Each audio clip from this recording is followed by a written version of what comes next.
do you remember that one session which stands out, like वो lesson from that session या फिर उसके बाद जो एक epiphany हुई, ये कुछ meditation कराया उसने.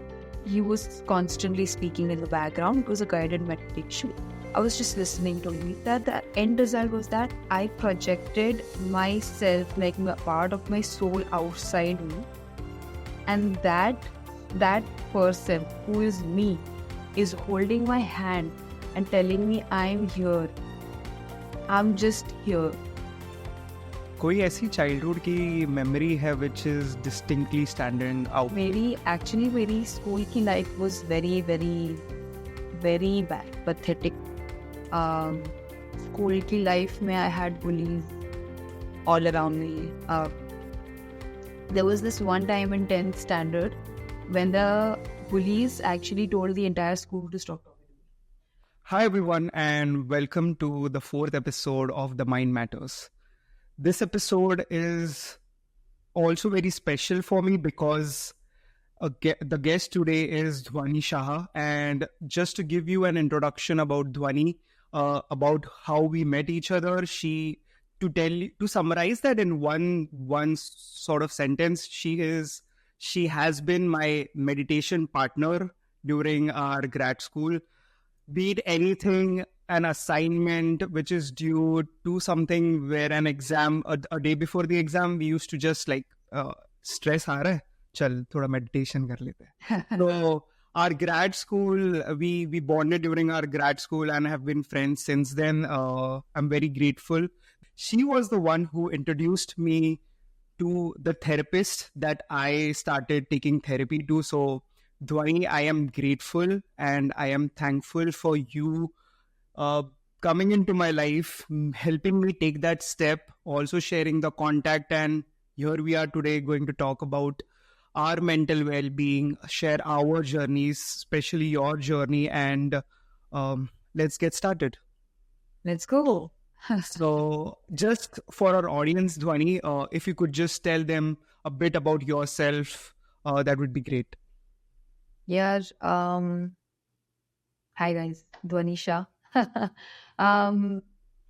मैं इंडिया से हूँ and I've done my bachelor's in computer science. I think the most important thing for me to mention right now is that I did my bachelor's in computer science, and until my bachelor's I was in my home city, Mumbai. So I spent 21-22 years in my city that I love the most. I still love it the most. And then I moved to work for a few years, and then one day I decided I want to get my master's. So yeah, came from my grad school.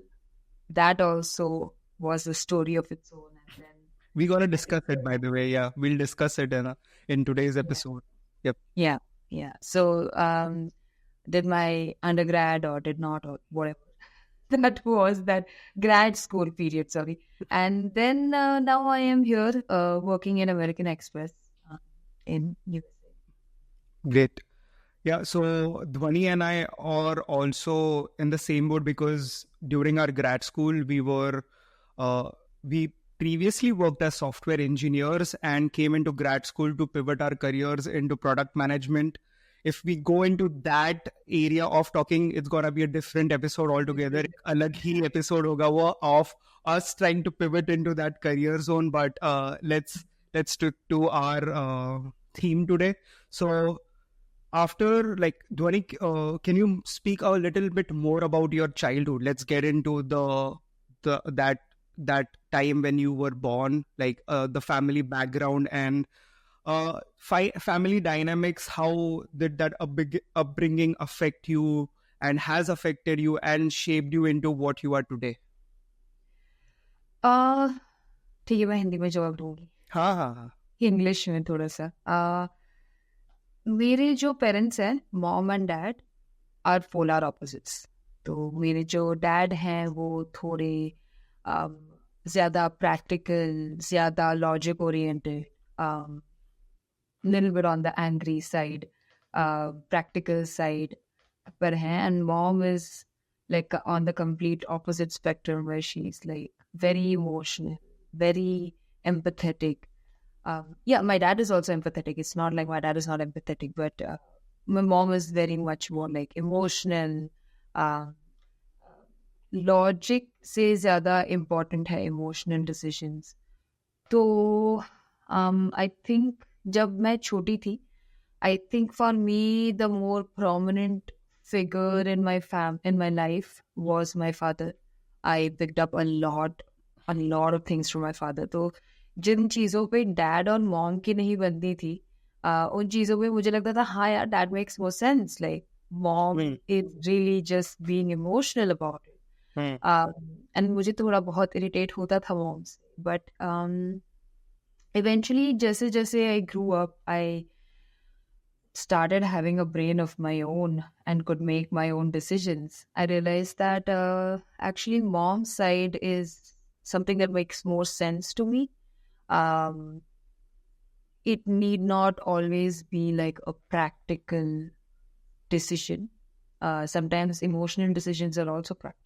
So yeah, this is what I think. This is a typical Indian household. सबके घर में ऐसे ही होते हैं. I guess. एक spectrum में, dad एक spectrum में.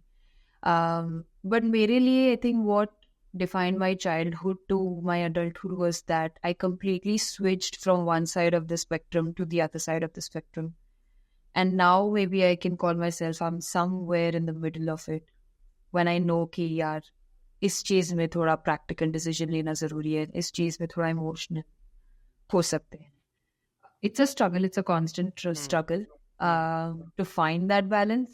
And काफी सारा self doubt, questioning वगैरह, तो it is just very normal. But yeah, I think that's what has shaped my childhood. And you also have an elder sister, right? Behan. So what role has she played in like your childhood? What has, because like जो भाइयों का या बहनों का bond रहता है, it's also very, it also shapes you in a way that in your childhood. So what has her role been like? Yes, she has very prominently defined me as a person. Because somewhere my sister made me realize, made me see myself, made me see कि हाँ मैं इस तरह से behave कर रही हूँ, right? So if I'm behaving in this manner, the person who is taking it, who's on the opposite side, who's taking that behavior, those words, those behaviors, उसको कैसा लगता होगा, right? So it helped me see कि सामने वाले को कैसा लग रहा है मुझसे बात करते समय. That is one thing that she's defined a lot in my life. My sister has always also been very protective of me, as not every, but most of the elder siblings are. She's always been like, she's been my second mother, and she's a very strong person. So मेरे लिए तो हमेशा से कोई ना कोई था ही depend होने के लिए, मतलब या फॉल बैक होने के लिए. यार ये क्या ही हो जाएगा यार, बहन है ना, वो मैनेज कर लेगी या वो बता देगी, या फिर हाँ मतलब मेरी बहन अगर बोल रही है कि भाई ऐसा नहीं करना है तो हाँ ठीक है, ऐसा नहीं करना है. She said it means it's set in stone. So why ये important क्यों है? Because आज जब मेरी लाइफ completely separate हो गई है, मतलब now I'm married, I have a family of my own, अब मेरे पास वो उतनी डिपेंडेंसी नहीं है. अब मैं नहीं बोल सकती अरे let me make this decision, मेरी बहन है देख लेगी, नहीं. अब थिंग्स आर गेटिंग रियल. अब मैं खुद अकाउंटेबल हूँ अपने एक्शंस के लिए, अब खुद रिस्पॉन्सिबल हूँ अपने एक्शंस के लिए. So yes definitely maybe I still look up to her for a lot of things, but in the end मुझे खुद को नहीं सोच समझ के decisions. So that is a change for me that I am probably experiencing now. कोई ऐसी childhood की memory है which is distinctly standing out, like be it like the first childhood memory that comes to your mind when you think of family? यार एक childhood memory जो बहुत ही mental health को related है। अ, मेरी बहन जो है हमेशा से बहुत स्टूडियस रही है, मेरी फैमिली काफ़ी टिपिकल इंडियन फैमिली जैसी, जो बहुत ही पढ़ाई करो बच्चा, पढ़ाई करो तो सक्सेस तुम्हारे पीछे दौड़ेगी, एंड पढ़ाई के अलावा इस दुनिया में कुछ नहीं है, वैसी The amount of pressure to study family. and become an engineer or a doctor जो इंडियन Yes. हॉर्मोन्स में होता है, yeah, we all Yeah. know about it, yes. या तो वो फैमिली से हूँ मैं। और ये भी एक चीज़ है मेरी फैमिली में कि अगर तुम पढ़ाई करो तो तुम टाइम पास नहीं कर सकते।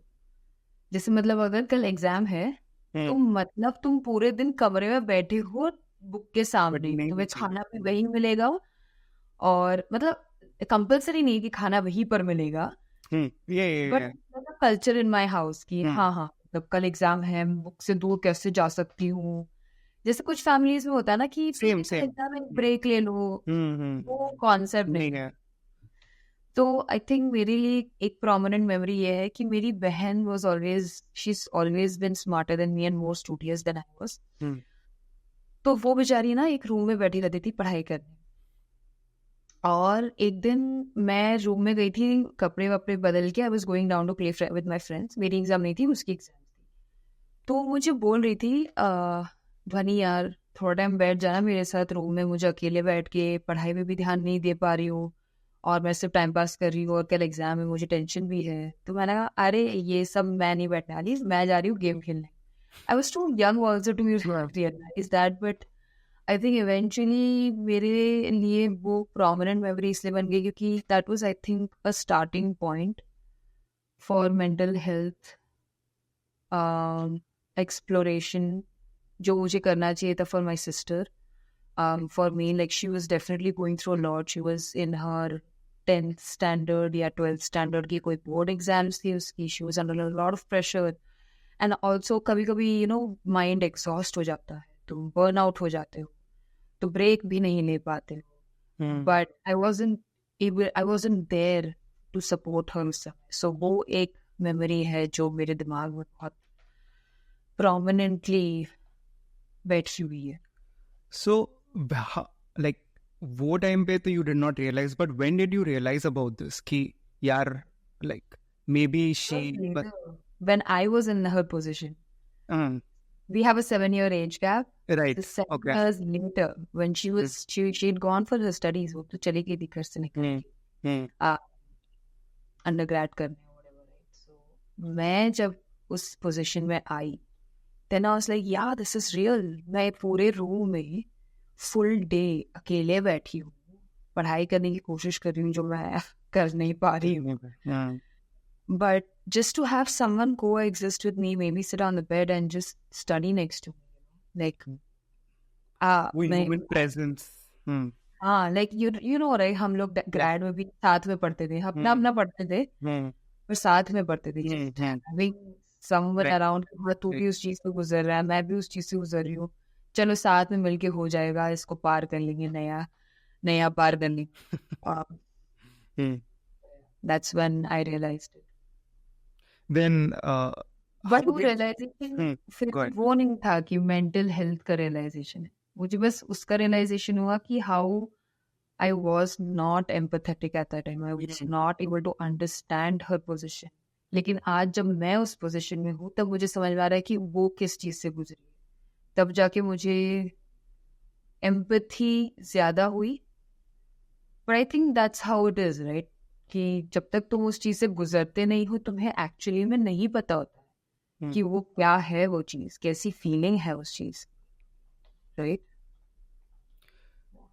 So, फिर if talking about your childhood या teenage, is there like an episode जहाँ पे तुझे लगा कि oh this is like too much for my mental health to handle, like apart from the fact कि ठीक है वो रूम में मुझे अकेले बैठ के पढ़ना है, या like that is a pressure definitely of like you having to succeed or like बैठ के चुपचाप पढ़ो, but like something where you are like ये I cannot handle this pressure, this is not normal for me. I think ये मेरे लिए तब हुआ था जब मैंने शुरुआत में बोला ना कि मैंने 21-22 ईयर्स ऑफ माई लाइफ मैंने मुंबई सिटी में बिताया। जब मैं पहली बार काम से अपनी सिटी को छोड़ के एक दूसरी सिटी गई थी, मुझे बहुत गर्व था मेरी सिटी पे, okay, because in India Mumbai is like a very forward liberal as compared to other cities in Right. India Yes. and other states. It's much different, right? Delhi is probably a different scenario. वो experience मैंने नहीं किया, मुझे नहीं पता, but just in general, right? तो मैं उधर से गई थी Hyderabad. Now Hyderabad was not a Bangalore. Hyderabad was a completely third city. तो मुझे पता भी नहीं था कि कैसा रहेगा वहाँ पर. तो उस समय जब मेरे लिए शुरुआत मेरे लिए हुई थी, मैं बहुत डिप्रेस हो गई थी उस समय. I was like very upset, down, low. मैं खुशी नहीं थी यार, जबकि मेरी जॉब लगी थी माइक्रोसॉफ्ट. मैं बिल्कुल उस चीज से तो एक्साइटेड थी नहीं, मैं इस चीज से दुखी थी कि मैं अपनी सिटी छोड़ के जा रही हूँ. तो आई थिंक उस समय मुझे रियलाइज हुआ कि यार ये नॉर्मल नहीं है. वो भी तो बहुत धीरे धीरे, मतलब मैंने 1-2 महीने तो इसी में 3-4 महीने इसी में बताया कि यार मैं तो सिर्फ होम सिक हूँ, it's okay, I am just homesick. Obviously I have to give myself to adjust to a new city. Right. Time लगेगा, फिर ठीक हो जाएगा. ठीक नहीं हुआ, वो चलता गया. फिर आई वाज लाइक, ओ ये 6-7 महीने हो गए, अभी तक मैं होम सिक हूँ. मतलब या तो कुछ बहुत ही गलत है, या तो बस मुझे चले जाना चाहिए वापस मुंबई अपनी जॉब छोड़ के. Taking a step back, how was undergrad engineering की life कैसी थी? Like, was it smooth? How would you describe that? My undergrad life was rocking, man. मेरी स्कूल की life was very very very bad, pathetic. School की life में I had bullies all around me. There was this one time in 10th standard when the bullies actually told the entire school to stop talking to me. तो मेरे पूरा 10th में मैं अकेली थी. मतलब मैं अकेले लंच जाती थी, मैं अकेले क्लास में बैठ के पढ़ाई करती थी. मेरे साथ कोई गेम्स पीरियड में खेलने को नहीं होता था. मेरे साथ एक ट्रिप थी कोई तो छोटी सी, स्कूल से ले जाते ना ट्रिप्स, में कोई ग्रुप में मुझे लेने को रेडी नहीं था. तो मेरा तो काफी स्कूल वाज नॉट नाइस. वो बुलीज ने काफी टेक ओवर कर दिया था मेरे लाइफ को.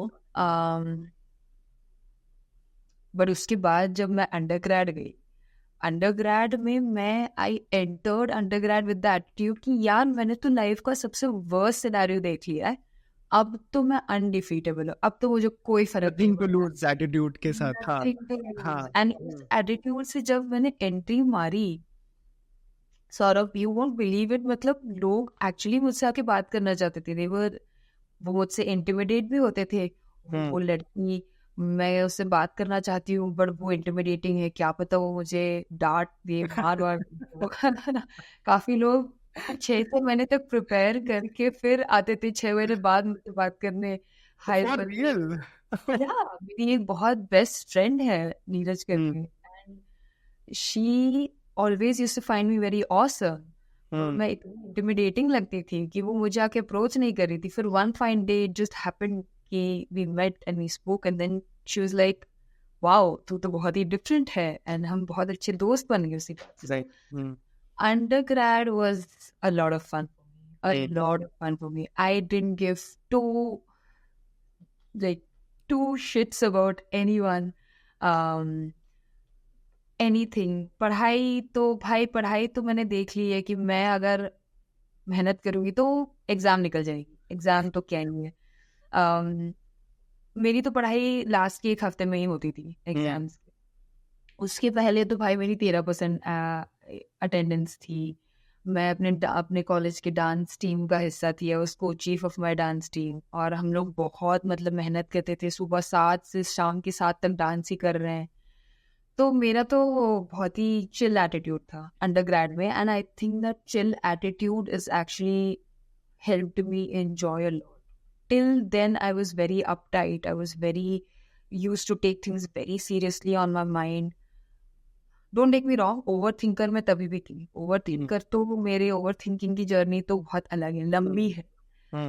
ओवर थिंकर में तभी भी थी, बट डिफरेंस बिटवीन मेरे स्कूल एंड अंडरग्रेड में था कि eight the end of that over thinking undergrad में ऐसे अरे ठीक है देख ले क्या देयर इज दिस पर्सपेक्टिव जो पीछे से यू टॉक अबाउट लाइक कि ठीक है ये भी हो सकता है, हाँ देख लेंगे बस, अरे ठीक है यार, ठीक है, उसको बुरा लगा होगा तो नहीं बात करेगा, ठीक है, मैक्स टू मैक्स क्या होगा, मेरे से कोई इस दुनिया में बात नहीं कर रहा है।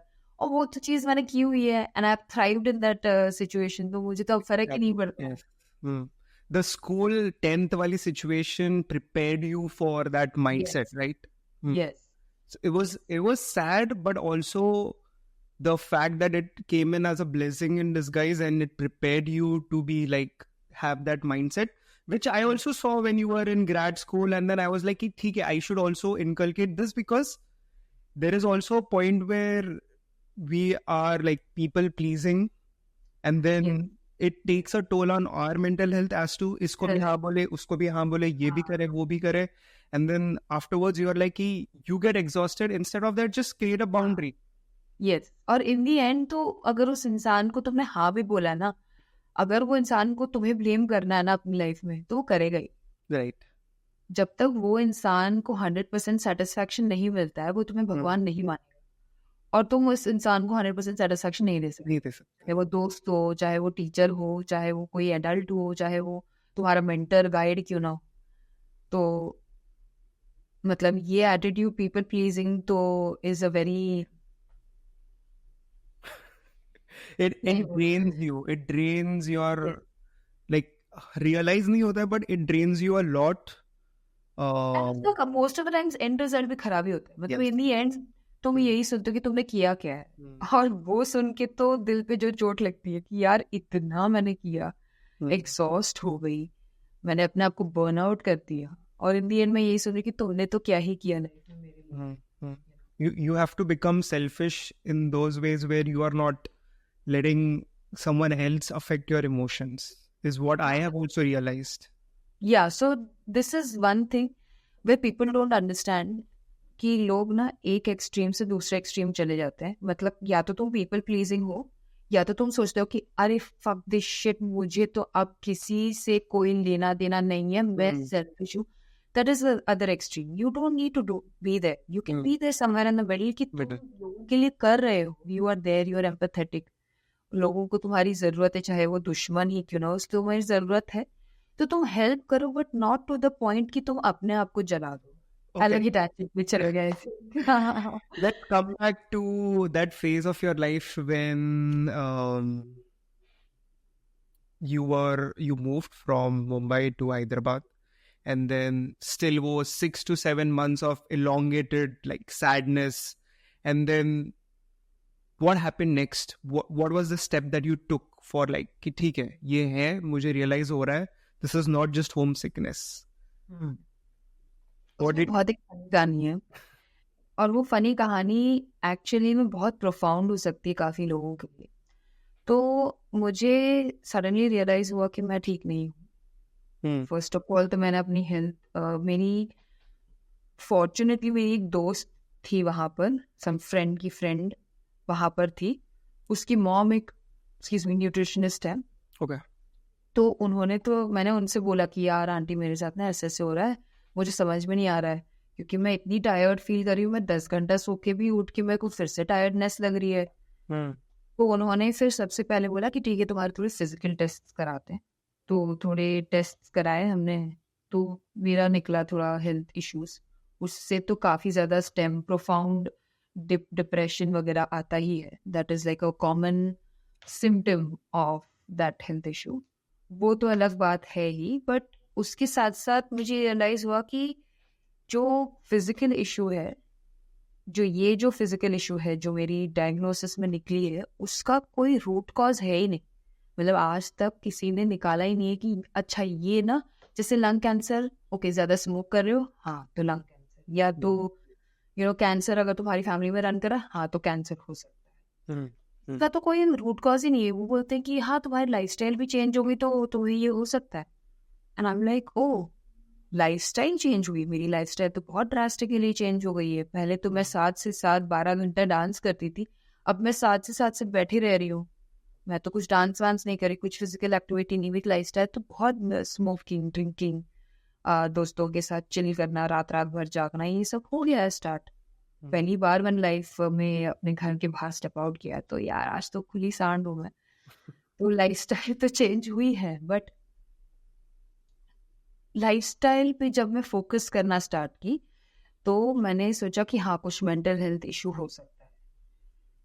हमेशा से प्रोपोनेंट तो थी मैं थेरेपी की एंड गाइडेंस की, तो आई थॉट कि चलो लेट्स ट्राई इट। अब ऑफिस से एक थेरेपिस्ट का एक सेशन पर मंथ फ्री मिलता है, तो मैंने वो बुक किया। अब उन्होंने मुझे पूछा अच्छा क्या डिस्कस करना है, मैंने कहा कुछ नहीं, बस ऐसा है कि मैं ना होम सिक हूँ, और एक्चुअली मेरे को लग रहा है root cause of my problem is कि मैं होम सिक हूँ, और कोई नहीं, मेरे तो यहाँ पे बहुत दोस्त हैं, हम बहुत चिल भी करते हैं। बट तो फनीली पता है उसने क्या बोला, हाँ तुम्हें थेरेपी की जरूरत नहीं है,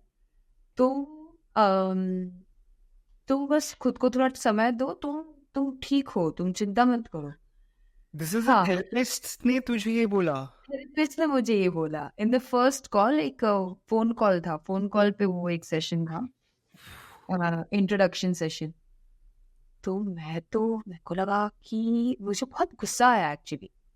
आई वाज लाइक ये कैसा थेरेपिस्ट है, हाँ, ये ऐसे कौन बात करता है यार। अगर कोई, एक तो सबसे पहले थेरेपी को लेके इतना बायस है इस देश में, स्पेशली, दूसरे देशों में तो अलग बात है, बट इंडिया में तो बहुत बायस है। अच्छा थेरेपी जा रहे हो, मेंटल हो तुम। And this was just to set the context, ये था इन 2018 2019 2018 2019 which is like 5-6 साल पहले, where there was more much of a taboo set around it कि तुम पागल हो तो तुम थेरेपी जा रहे हो। अब भी टैबू तो था ही, अवेयरनेस भी उतना स्प्रेड होने लग गया था कि हाँ थेरेपी है कुछ, yes yes, but at the same time taboo तो था, टैबू तो आज भी है मुझे लगता है प्रोमिनेंटली कि यार थेरेपी जा रहे हो, क्या हो गया, क्या हो गया, हाँ, हो गया ऐसा तो क्या होगा कि तुमको थेरेपी की जरूरत। एनीवे तो वो थेरेपिस्ट ने मुझे ऐसा बोल दिया, फिर मुझे काफी गुस्सा आया। मैंने कहा अब तो मुझे इसके पास जाना नहीं, ये फ्री के थेरेपिस्ट ना, मतलब उनको काम धंधा है नहीं, फ्री में थेरेपी दे रहे हैं, इसलिए वो ऐसे गंदा कंसल्टिंग कर रहे हैं। तो मैंने छोड़ दिया, और मैंने थोड़ा ये भी सोचा कि हाँ यार थोड़ा ज्यादा ही मैं कर रही हूँ, मुझे शायद जरूरत भी नहीं है। वो भी एक सीड तो हमेशा रहती ही है वो, हाँ, कि आई थिंक जो नहीं है, मैं आई am just making it out, बड़ा चढ़ा के आई am just like glorifying my struggle into like हाँ कुछ तो चल रहा है वो। And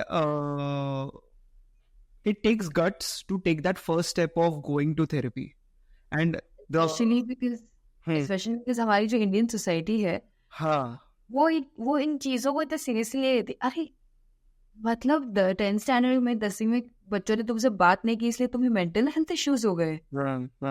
ये तो कितना सिली रीजन है, ऐसा कुछ नहीं होता है, तुम्हें कुछ मेंटल हेल्थ इश्यू नहीं है।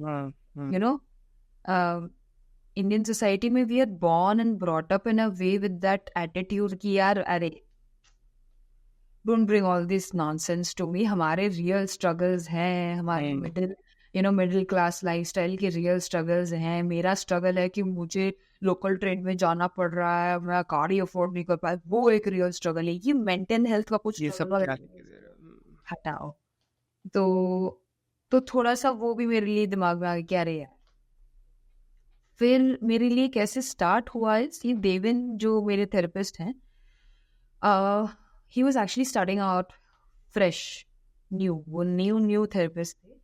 तो ना मेरी दोस्त ने मुझे लंबा सा वो प्रमोट कर रही थी, तो मेरी एक बहुत अच्छी दोस्त फ्रॉम स्कूल, उसने मुझे ये भेजा था कि मेरा एक दोस्त है, वो बहुत सस्ते में स्टार्ट आउट कर रहा है थेरेपी सेशंस, एंड वो जस्ट अभी स्टार्ट आउट कर रहा है, तो if you want to try you can try it out. And I was like हाँ, इसमें तो क्या ही लॉस है, मतलब वो खराब निकलेगा तो मेरे तो इतने ही रुपए जा रहे हैं ना, मैं तो एक सेशन का इतना ही दे रही हूँ, कितना ही लॉस हो जाएगा, चलो इसको पेड थेरेपिस्ट के पास जाते हैं।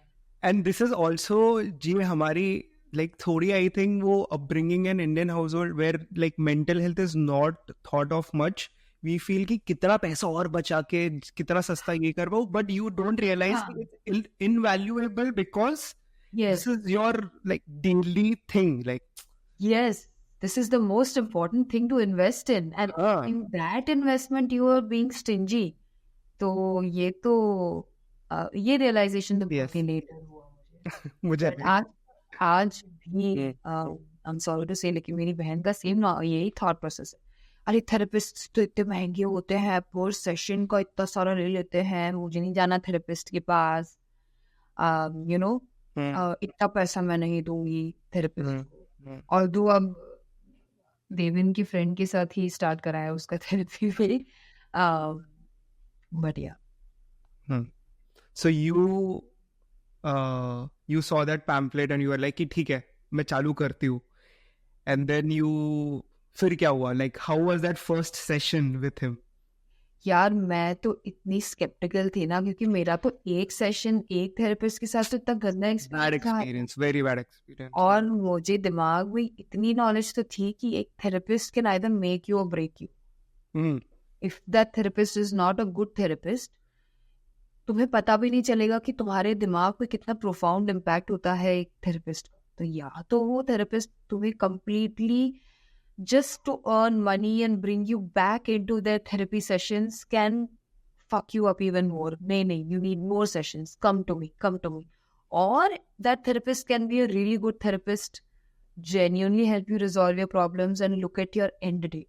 जो therapist अगर बोलता है ना कि I don't think so you need therapy anymore because you have worked on your journey, you have worked on your mental health. I think now you can take a break and come back to me whenever you feel like it. तो जब तक वो भरोसा मुझे नहीं मिला देवेन से, मुझे तो भरोसा ही नहीं था देवेन. लाइक मेरा तो बहुत ऐसे एक शील्ड था, और सेशंस में जब जाती थी उतना ही शेयर करती थी जितना मुझे लगता था कि ये शेयर करने से क्या ही लॉस हो जाएगा, मेरा कुछ नहीं होगा. और मैं उसकी सजेशंस को भी बहुत स्क्रूटनाइज करती थी कि उसने ऐसे क्यों बोला, ऐसे क्यों नहीं बोला, ये बोला है, मुझे नहीं लगता मुझे ये करना चाहिए, या फिर ओके ये मैं ट्राई कर सकती हूँ बट मैं देखूंगी कि मुझे कैसा लग रहा है ये ट्राई करके. थोड़ा देवन मुझे अनकन्वेंशनल भी लगा, क्योंकि वो ना उसने एडजस्ट किया मेरे इंटरेस्ट्स को लेके, एंड उसने इतने सारे नई चीजें, एक्सरसाइजेस, होमवर्क वगैरह मुझे दिए in the field that I am interested in. तो मुझे वो काफी चीज अच्छी, like the customization towards you. तब जाके मुझे थोड़ा भरोसा होने लगा, बिकॉज कि वो इंसान रिसर्च करके आता था कि ये एक पर्टिकुलर एक्सरसाइज, आज हम एक एक्सरसाइज करेंगे सेशन में, हम ऐसा करेंगे.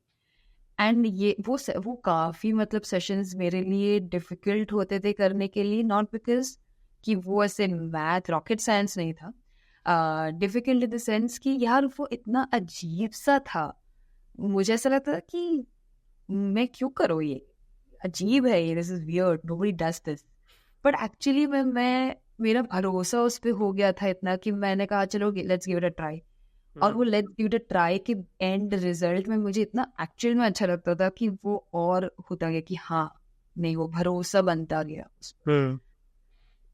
So when was do you remember that one session which stands out, like वो lesson from that session, या फिर उसके बाद जो एक epiphany हुई कि ओह ये इसके वजह से हुआ है मेरे चाइल्डहुड, या फिर समथिंग which I've done ऐसा one that stood out was जब उसने मेरे से एक एक्सरसाइज कराया था.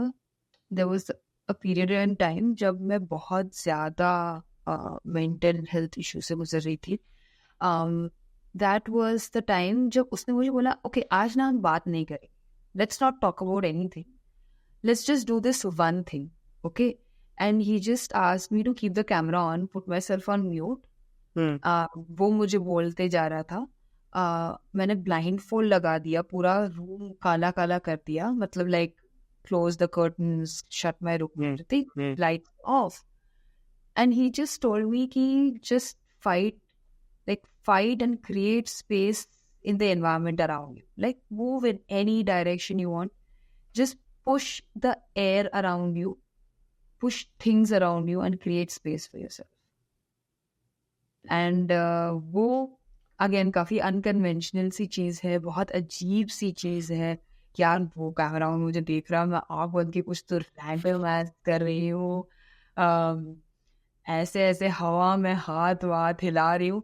शुरुआत में वो था मेरे लिए बहुत ऑकवर्ड, बट धीरे धीरे आई वाज लाइक ठीक है, I am getting comfortable in this, I am getting comfortable doing this. Comfort आया, फिर मेरा फोकस वहाँ से शिफ्ट हुआ कि हाँ यार मैं अपने लिए स्पेस क्रिएट कर रही हूँ. यस मेरा दिमाग बहुत क्लटर्ड है, यस मेरी एनवायरनमेंट मेरे लिए इतना क्लटर्ड है, मुझे स्पेस ही नहीं मिल रही है अपने आप के लिए कि मैं एक सेफ स्पेस बना के बस बैठूँ अपने आप के लिए, यू नो, कि एक स्ट्रेस फ्री एंड स्पेस, छोटा सा सर्कल भी नहीं है मेरे घर में जिसमें मैं स्ट्रेस फ्री बैठ सकूँ. बट मैं वो क्रिएट करने लग गई कि नहीं, ये जो मैं स्पेस बना रही हूँ सब हवा को धक्का दे दे के, एंड धीरे धीरे वो जो हवा को मैं धक्का दे रही थी, मैं मेंटली सोच रही थी I was pushing those people और दोज थिंग्स और those stressors away from myself. हाँ, this just go away, just go away, just go away, this is my space. That was an epiphany for me, because मेरे लिए उसके बाद जो आरामदायक लगा मुझे वो स्पेस, वो एरिया, कि हाँ okay I can actually breathe. I felt like I was breathing for the first time in a while. तो वो मेरे लिए एक बहुत ही इम्पोर्टेंट सेशन रहा. इट्स काफी मेटाफोरिकली पोएटिक है ये, where you are like मैं यहाँ स्पेस बना रही हूँ but I'm also making that space in my head and like distancing people who are toxic for me, or those situations I'm like getting over them. Yes, there was one more thing. ये तो एक था ही, एक और session था ऐसे ही unconventional सा. He thought of something and he came to me and he's like, ध्वनि एक काम करो, अब हम कुछ तो मेडिटेशन कराया उसने मुझे. He was constantly speaking in the background. It was a guided meditation. I was just listening to him.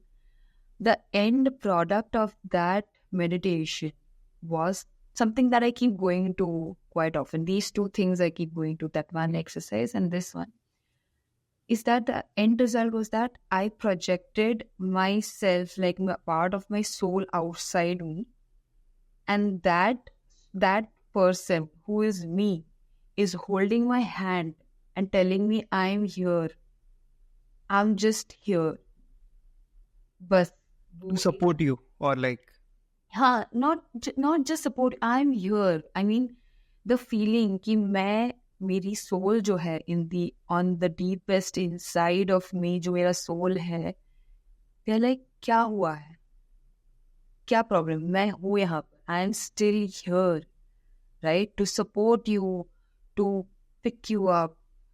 तुम जब रो रही हो फिर भी मैं यहीं पर हूँ. तुम्हें किसकी जरूरत है, कौन है वो इंसान जो तुम्हारे लिए खड़ा रहेगा? मैं हूँ. जब तक मैं हूँ तुम्हारे साथ, तुम्हें कुछ नहीं हो सकता.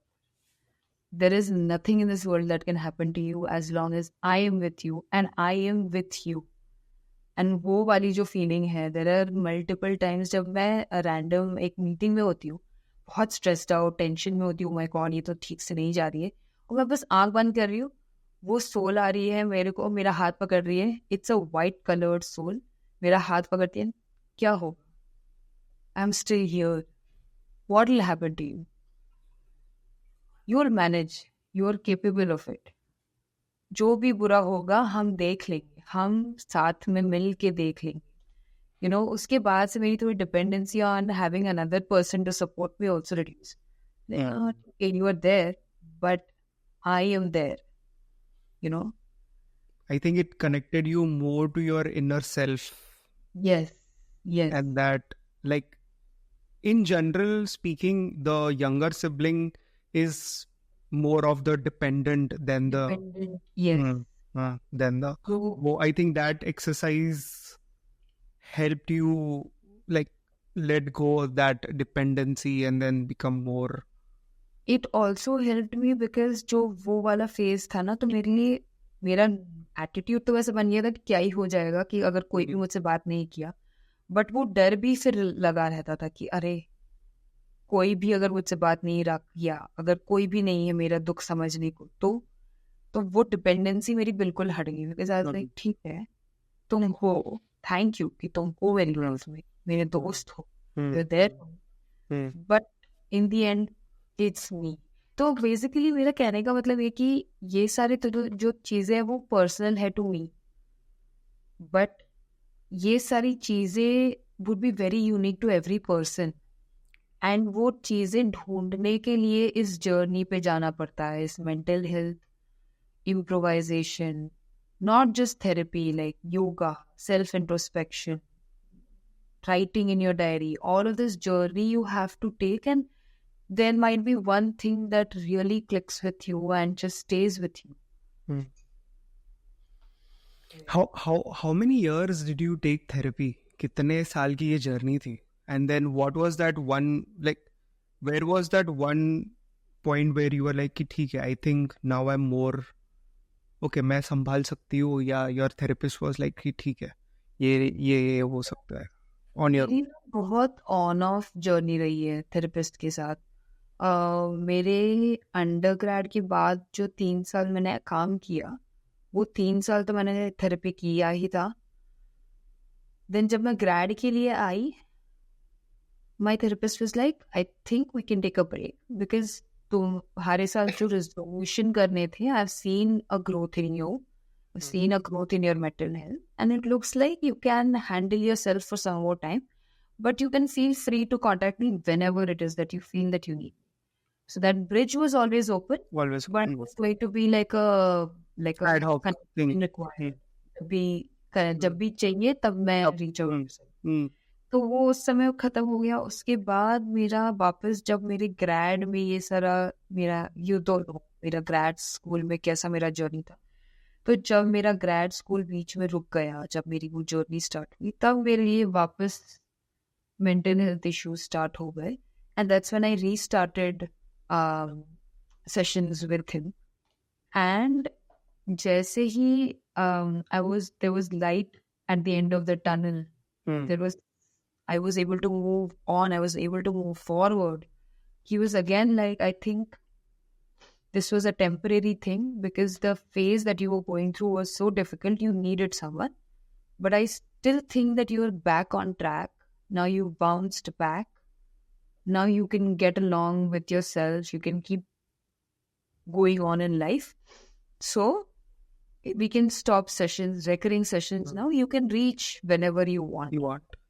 I think we can both agree, since हमने इतना therapy we've taken की, at the beginning when you start it has to be recurring, where you keep working वो like if you start at 25, imagine 25 सालों का जो एक baggage है, हाँ, you have to like keep working. I feel तभी it's very necessary to have that recurring session. And then also in my journey then I started feeling कि ठीक है, अब मैं independent हूँ, मैं बहुत self aware हो रहा हूँ, तो every weekly के जगह पे let's do it bi-weekly. Or then you do it monthly. I think that is that gradual transition of like going from नहीं अभी तो जरूरत है ही नहीं मुझे, like there was a point where I used to be like ये एक week कब खत्म होगा और मैं कब बातें करूंगा, to a point where I was like कि यार ठीक है, I feel now we can have it monthly, month by month basis. अगर कुछ हुआ तो फिर ये करूंगा. I think that is where you see the progress in yourself, and the therapist also sees that, and then it becomes like ad hoc is how it would be.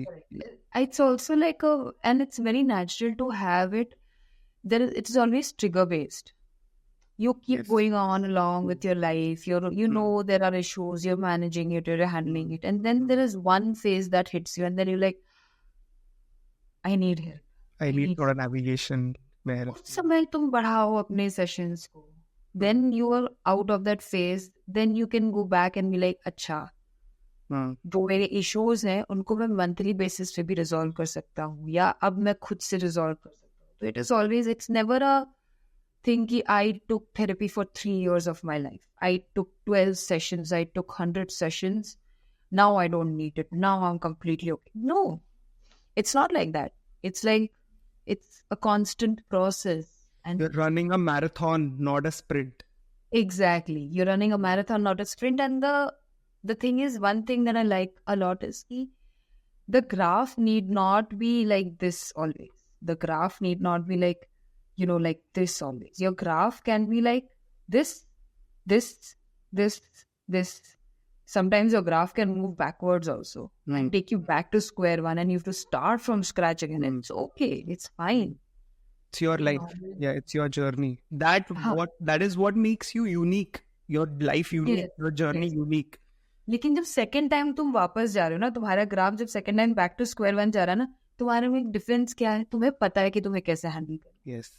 You go back to your therapy, prepared. Back to your practice. You are able to. तो इस बार जब तुम्हारा graph वापस ऊपर आएगा ना, ज्यादा speed से आएगा. पहले स्लोली आ रहा था, एंड इस बार तुम्हारा स्पीड से भी और स्टीप भी हो सकता है. और स्टीप भी हो सकता है. Yes. Right. Let's talk about you currently. Like, in all these years now, what do you do to manage a healthy lifestyle from a physically healthy perspective as well as a mental well-being healthy perspective? Like, what are the changes that you've made in your lifestyle? Over the years, I've made a lot of changes in my lifestyle. I have learned a lot of practices that help me, learned a lot of practices that don't help me. And right now, I would also say that I am in a completely different phase of life. I'm just married, right? Like just before marriage also, there was a struggle period for me, but these struggles are new. So it's a completely fresh, new thing. Like I've never experienced this before. So maybe whatever I have tried or learned over these years is not going to be applicable now. But so this is the time when I'm again exploring, I'm trying new things and really finding out ki what is that new thing. So what I mean to say is कि जो तुम्हारे लिए इतने सालों से चल रहा है, या तुम्हें इतने टाइम से लगा कि तुमने इतनी मेहनत करके रिसर्च करके तुम्हें समझ में आया कि ये मेरे लिए चलता है, वो कल को शायद नहीं चलेगा. तो ये जो प्रोसेस है ये कांस्टेंट है, ये जिंदगी भर चलेगा. बट अभी क्या ट्राई करती हूँ मैं, कंपल्सरी रोज सुबह ग्रैटिट्यूड प्रैक्टिस करती हूँ, अपनी डायरी में लिखती हूँ. That was something that I had learned from Devin. Every morning I wake up and I write about my previous day, how I felt. And I also like to write it in the morning because मुझे ना बहुत डरावने सपने आते हैं. तो मेरा जो भी बैड एक्सपीरियंसेस है वो सारे सपनों में मैनिफेस्ट, मतलब मैनिफेस्ट नहीं, मेरे सपनों ट्रांसलेट होके मुझे रात में दिखते हैं, और मैं सुबह में बहुत कई बार टेंशन में, पैनिक में होती हूँ, बिकॉज वो स्ट्रेस मेरे दिमाग में फ्लैश हो जाता है. तो उस समय मैं बैठ के 15-20 मिनट, कभी कभी आधा घंटा बैठ के बस अपनी डायरी में लिख रही हूँ और अपने दिमाग में सोचती. तो मैं एक डायरी लिखती हूँ हर रोज, every morning. That is one practice that I do. Do you know about sleep paralysis? Sorry to interrupt, but sleep paralysis. मुझे काफी बार होता है sleep paralysis भी. I am in a very very dangerous situation and I'm just not able to move. And मेरी body भी हिल नहीं पा रही है. Like मैं चिल्लाना चाहती हूँ, मैं ऐसा कई बार हुआ है. अभी भी रिसेंटली ये हुआ था कि sleep paralysis तो नहीं होता, but मैं मम्मी करके चिल्ला के उठी. And then like my husband put me back to sleep. He's like, "Arey, you're fine, buddy." So आज भी होता है. And sleep paralysis तो मुझे काफी बार होता है. And उसके बाद तो next day is so difficult for me to focus on anything, क्योंकि मेरे दिमाग में ऐसे चलता है, यार मेरे साथ ना ऐसे हुआ, मेरे को ऐसा I can feel it कि मेरे साथ हुआ है एक्चुअली में, बट एक्चुअली में हुआ नहीं, वो सपने में हुआ. बट इट्स सो प्रोफाउंड कि मुझे लगता है कि मेरे साथ हुआ है, कल ही हुआ मेरे साथ. तो यस, स्लीप पैरालिसिस होता है मुझे. बट ये डायरी सुबह में मेरे लिए लिखना कैसे काम करता है कि जो स्लीप पैरालिसिस हुआ या जो सपने में देखा मैंने, वो सब मैं उगल देती हूँ मेरी बुक में. मैं खुद को बोलती हूँ कि हाँ मुझे ऐसा फील हो रहा है, मुझे वैसा फील हो रहा है. और वो बात करते करते ना मैं फ्लो में, जैसे एक थेरेपिस्ट से बात करते हैं वैसे लिखती हूँ कि हाँ अरे इसका रीजन ना ये हो सकता है, Yeah. या फिर शायद ऐसे बदल सकती हूँ, या मैं ये चीज काफी बार तो मेरे सोल्यूशंस निकलते सुबह सुबह डायरी लिखते हुए कि कल का जो Beautiful. स्ट्रेस था उसको मैं कैसे हैंडल करूंगी आज। अरे आई नो, फिर आई हैव द स्टेप्स कि अरे अरे ये करूंगी हो जाएगा, यू नो। सो ये काफी पावरफुल है जर्नलिंग. ये बहुत पावरफुल चीज है। और कई बार ना सौरभ मैं बोर हो जाती हूँ, I get bored of writing a journal. मतलब मुझे ऐसे लगता है कि यार ठीक है, कल तो कुछ भी नहीं हुआ, कल तो ऐसे बीच में ऐसा पीरियड आया है कि फॉर डेज हमने अरे यार क्या कर रही हूँ मैं, क्यों लिख रही हूँ, 15-20 मिनट आधा घंटा वेस्ट कर रही हूँ। या कभी कभी मेरे पास 5 मिनट तक लिखने की चीज नहीं होती, मैं एक लाइन लिख के बोलती हूँ लव ध्वनि, ऐसे लिख देती हूँ कि, या फिर कुछ नहीं होता है। I don't, many times I don't have, I can not express how I am feeling, कि मैं बोल नहीं पाती हूँ कि मुझे कैसा फील हो रहा है। आई डोंट नो, मैं लिटरली आई डोंट नो लिखती हूँ, I don't know how I am feeling right now, but मैं लिखती हूँ बिकॉज आई नो कि ये कल को आके मुझे काट खाएगा कि मैंने कल कुछ फील किया, ये लिखा नहीं। जर्नलिंग मेरे लिए बहुत इम्पोर्टेंट है। मेरी दूसरी चीज एक बहुत इम्पोर्टेंट है जो मेरी फिजिकल हेल्थ से भी रिलेटेड है, वो है मेरी वर्कआउट्स। तो मैं काफ़ी yoga, strength training, cardio workouts, मैं हर एक टाइप का वर्कआउट ट्राई करती हूँ। एंड जिस दिन मैं वर्कआउट नहीं करती हूँ उस दिन मैं जनरली इरिटेटेड रहती हूँ। Like it's that how closely tied workouts are कि अगर मैंने वर्कआउट नहीं किया तो इट अफेक्ट्स मी, मैं बहुत इरिटेटेड रहती हूँ, मैं बहुत चिड़चिड़ी रहती हूँ। सो या ये दो चीज़ें हैं जो मैं करती ही हर रोज। I'm very excited to also tell everyone about the Instagram handle that you've created when you are promoting healthy lifestyle. Do you want to talk about why and how and like क्या सोच के you started it? तो मुझे ऐसा लगता है कि यार सब लोग ना, बहुत सारे इन्फ्लुएंसर्स हैं जो डालते हैं कि कौन सा वर्कआउट करना चाहिए, कोर के लिए ये करो, कार्डियो के लिए ये करो, योगा में ये करो यार, लेकिन कोई ये सिखाता ही नहीं है कि एक पर्टिकुलर वर्कआउट या एक्सरसाइज का कितना इम्पैक्ट होता है। तो जैसे योगा में कपालभाति है, ठीक है, सबको पता है कि अरे kapalbhati is very good, very nice, बहुत इंपॉर्टेंट प्राणायाम है, पर वो करता क्या है, उसका सही तरीका क्या है करने का।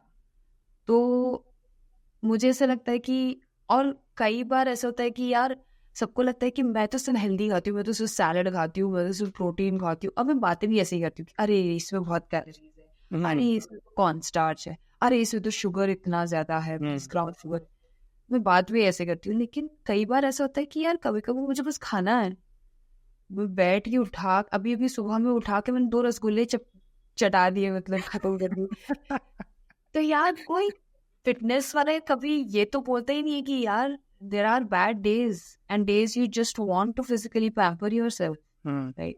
तो बस मेरा जो इंस्टाग्राम हैंडल है वो हर चीज के पीछे का माइंडफुलनेस, हर चीज को करने का सही तरीका, या फिर when is that one time कि you have to take a pause and just not be so hard on yourself and just give yourself that one day, you know।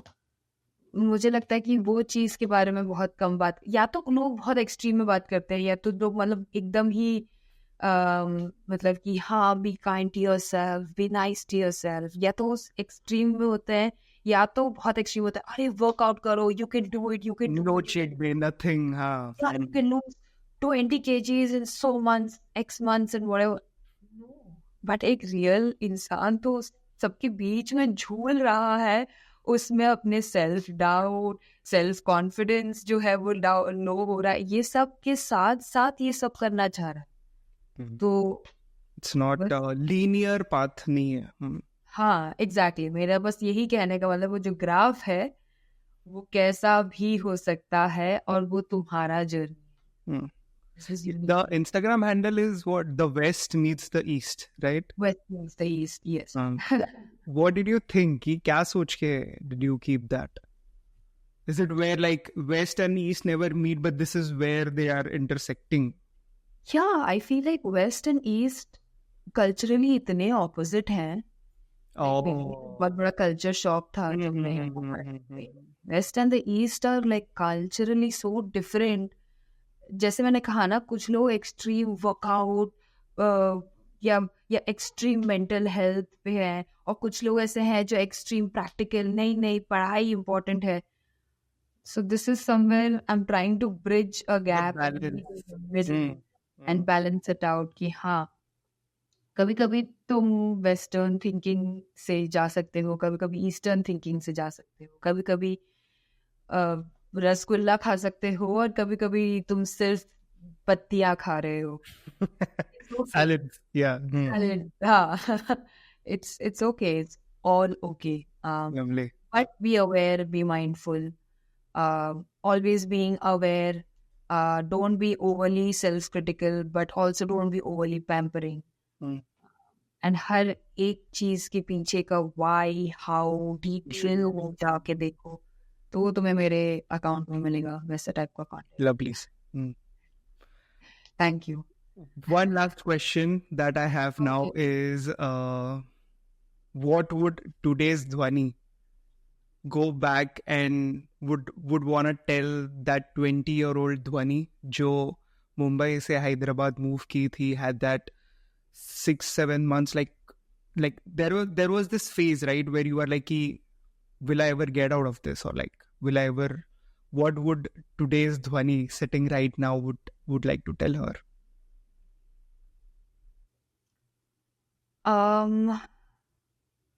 I would like to tell her one thing, that is, don't be scared of the journey, because it's going to be very tough. That journey is going to be, oh my God, that journey was so difficult for me to realize things about myself, about my family, about people that I look up to. It was a very tough journey. So it's going to be tough. Don't be worried about it. Don't get stressed out or scared कि यार ये तो बहुत ही tough चीज़ है, वो नहीं हो पाई. Of course होगी, क्यों नहीं होगी? And there is always light at the end of the tunnel. तो तुम अगर इस चीज से गुजर रहे हो, ये चाहे बहुत लंबे सालों तक चले तुम्हारे लिए, God forbid, unfortunately तुम्हारे लिए शायद कुछ चीज 3-4 साल तक चली, लेकिन उस 4 साल के एंड पे लाइट है. तो don't be scared of the journey. होगा, मुश्किल है तुम्हारे लिए, it's not going to be easy, but end में तुम्हें रिजल्ट्स मिलेंगे फॉर श्योर. ये डेफिनेटली मिलेगा.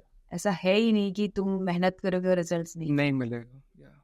बट अगर हाँ तुम्हें लग रहा है कि रिजल्ट नहीं मिल रहा है, तो कुछ गलत कर रहे हो, उसे ट्वीक करो, अपडेट करो, keep trying everything you can, but solution तो मिल जाएगा.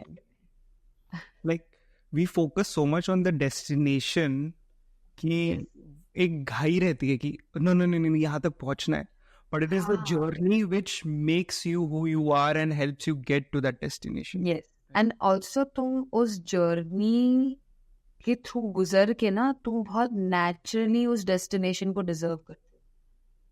कभी कभी होता है ना कि कुछ लोग फॉर एग्जाम्पल प्रमोट हो जाते हैं डायरेक्टर पोजीशन पे. अरे 5 साल का मेरा एम है, 5 साल में मुझे डायरेक्टर बनना है, वो बन भी जाते हैं. तो वो नेचुरली ग्रो नहीं होते. वो हाथ पैर मार के कैसे भी करके पहुंच तो गए, उधर पहुंच के उनको रियलाइज हो रहा है यार ये पोजीशन तो बहुत ही मुश्किल है, ये स्किल्स तो मेरे में है ही नहीं, या ये मैंने सीखा ही नहीं. तो तुम ये मत कभी भी विश मत करो कि मुझे कल सक्सेस मिल जाए, कल मैं बिलियनर बन जाऊं. बिलियनर बनने के बाद भी ना तुम्हें उसे हैंडल करना पड़ता है. वो हैंडल करना तुम अपनी जर्नी में सीखते हो. जो तुम्हारी जर्नी है वो तुम्हारे रिजल्ट को इतना ब्यूटीफुल बना देती, because you are organically very deserving of that outcome, right? That beautiful outcome. I recently read this quote which said, slow success builds character and fast success builds ego. Yes. And I have seen this मेरे खुद के life में भी in different people who have like, अभी मुझे realize हो रहा है, हाँ, this is like, I was like कि how has this person become so successful so early, but Yes. there is somewhere that there is some crash that happened, and then on the other hand, this is like slow hai, but it's a steady thing. And just going back to slow and steady wins the race. That is so true यार. ये slow and steady wins the race इतना इतना true statement है और इतने levels पे ये काम करता है कि लोगों को कभी शायद रियलाइज ना हो. सबको ऐसे ही लगता है कि हाँ वो तो रैबिट और टर्टल की स्टोरी जो कहानी जो थी वो है, बट नहीं, ये बहुत ही Okay, I think I am done with all my questions, and very insightful. It is. I hope that the audience has also realized your journey and those takeaways of like becoming the ones where you were into that therapy you took, and it was a beautiful conversation. Always a good time to speak with you, and I think it's been a while since we've spoken itna deeply and at such a level, but it was lovely. So thank you for accepting my invite and coming to the podcast and sharing your journey, Dhwani. The honor is all mine. Matlab, thank you so much.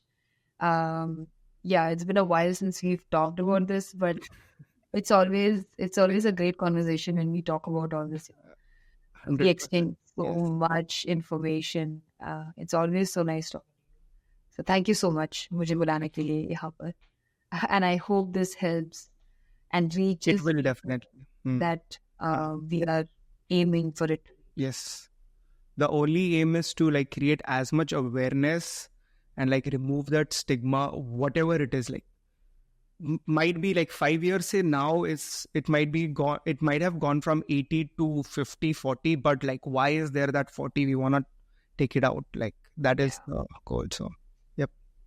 All right. Thank you. Thank you so much.